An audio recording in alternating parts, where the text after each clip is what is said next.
आई भैया साल का एगो महीना फागुन बहुत ही देवर भौजाई खातिर प्यारा मौसम होला और ऐसा ही में एगो देवर अपने भौजाई के रंग लगावे खातिर यही फागुन के महीना में चल दिले बने और भौजाई रंग डलवावल ना चाहतड़ी फिर भी चारों तरफ से घेरता लो साथ में निर्भय निराला जी भाई छोटू के साड़ी भाई देखी विमलेश जी राइटर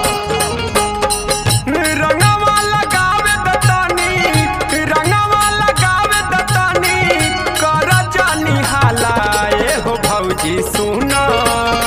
ए हो भाभी सुनो करी है भगवान तहर भाला ए हो भौजी सुनो करी है भगवान तहर भाला रंगवा लगावे दतानी कर जानी हाला ए हो भौजी सुनो ए हो भाभी सुनो करी है भगवान तहर भाला ए हो भौजी सुना करी है भगवान तहर भाला।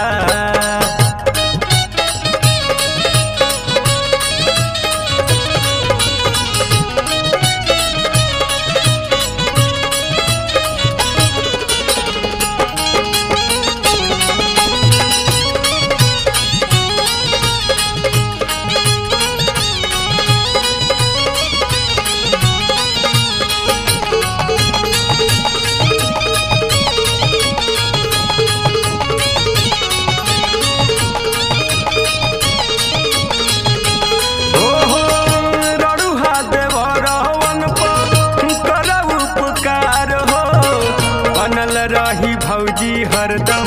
फिटनेस तोहार हो बनल रही भौजी हरदम फिटनेस तोहार हो रड़ुहा देवरवन कर उपकार हो बनल रही भौजी हरदम फिटनेस तोहार हो धीरे धीरे जाए दरंगवा धीरे धीरे डाल दरंगवा जाई नहीं खाला ए हो भौजी सुना ए हो भाभी सुना करी है भगवान तहर भाला ए हो भौजी सुना करी है भगवान तहर भाला।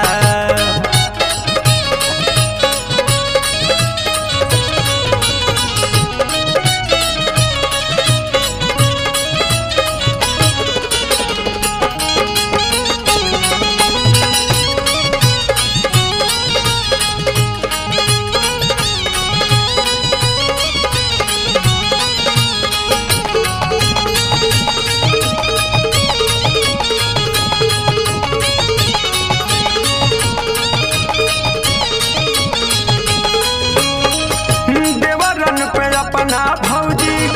कर जानी रीस हो हम पिचकारी जियबू लाखों बरिस हो हम पिचकारी जियबू लाखों बरिस हो देवरन पे अपना भौजी कर जानी रीस हो हम पिचकारी जियबू लाखों बरिस हो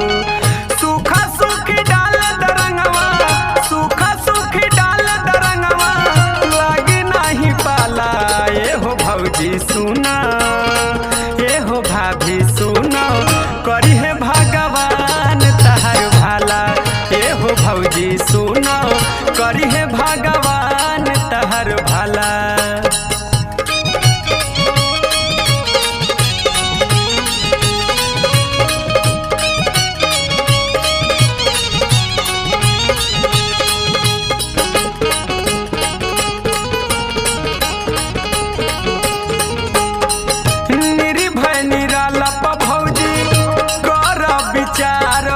होलिया के बाद भौजी डली है चार हो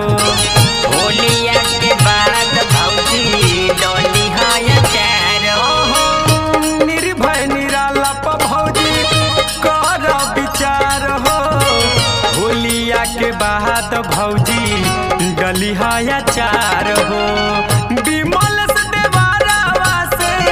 विमल से देवारावा से खुलवा ताला ए हो भा भाभी सोना, ए हो भाभी सोना, करी है